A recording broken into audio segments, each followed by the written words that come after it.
ṣe bí Ọ̀yọ́ láàárín. Sulaimon Ajibola Afonja.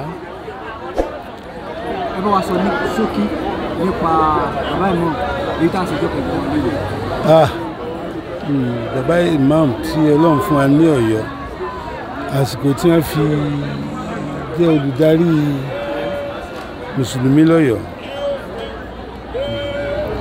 A rí ẹ̀kọ́ tó kọ́ pọ̀ lára wọn. Àwọn náà kọ́ Ọ̀yọ́ lẹ́kọ̀ọ́ tó pọ̀. Kí la fẹ́ sọ ń pa wọn? Ẹ̀mí ìrẹ̀lẹ̀ la fẹ́ sọ ni o, àbí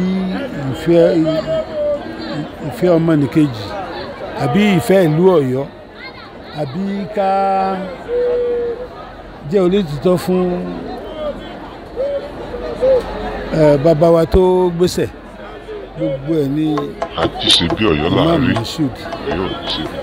ló fi hàn nígbèsí ayé rẹ̀ ló dẹ̀ fi kọ́ wa. A rí ẹ̀kọ́ tó pọ̀ jù kọ́ lára wọn.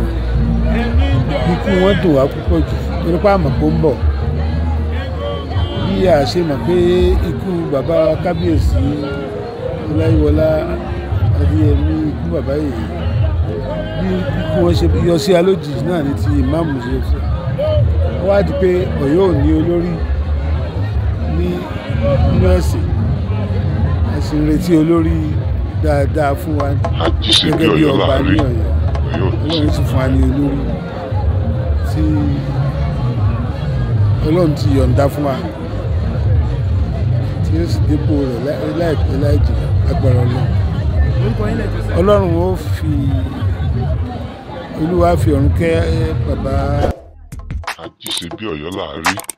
Ọ̀yọ́ ní ṣe bí bàbá ẹni kọ̀ọ̀kan.